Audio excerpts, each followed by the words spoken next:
I'll just give you examples of some of the kinds of barriers that I think still exist, but they were enormous barriers then.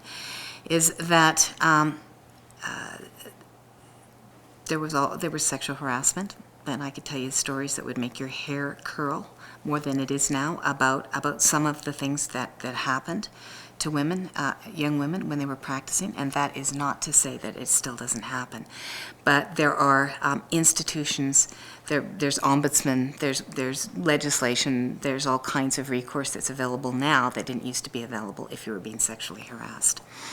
I think that there was a glass ceiling, so that when I was practicing, in this whole city, there were no more than 3 women who were partners in private law firms, big private law firms in town.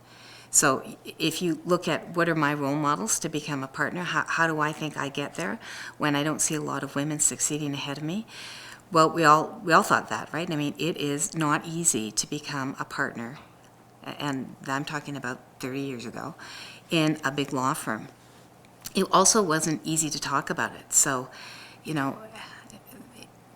talking about equality issues in a profession that's dominated by men, where you're trying to get ahead, it took a tremendous amount of courage to have that conversation, because they didn't believe that it happened, and they felt threatened when you had that dialogue with them.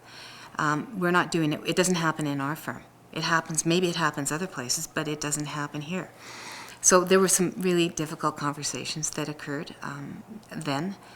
Even just getting people to acknowledge that there potentially was an issue. I graduated in 1982 from the University of Calgary, and our class was the first class in Canada that graduated more women than men. And so I was fortunate to have some pretty strong friendships with women that I made in law school, and when I entered the legal profession, I had some significant support from women that I practiced with who were my contemporaries. I'm going to say that probably one of my biggest mentors is my dear friend, Justice Sheila Martin, who she wasn't a judge then.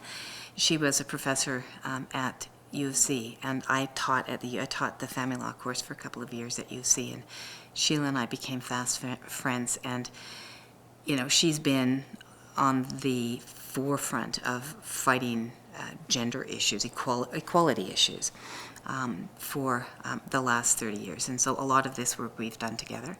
And I felt like in my darkest moments, when I didn't know if I could do this anymore, I could always talk to her, and we would always be able to support each other and figure out, yeah, we can actually do this. It is hard. We can do this work.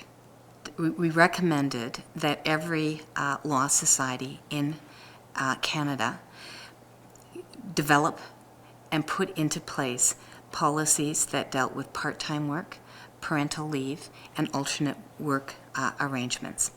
And we developed protocols to help law firms and members of the private bar think about how they could look at their own firms and address systemic barriers within their firms.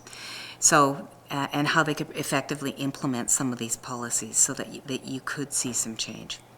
That I thought was pretty significant. And I'd say that now most law firms, almost all law firms, have those 3 types of policies available to them, to women, and to men actually, in some instances, in terms of parental leave. One of the recommendations that we made is that the National Canadian Bar Association implement an award that would be given out annually to an individual or an institution who had made a significant impact in affecting equality rights in Canada. And it was called the Touchstones Award, the National Touchstones Award.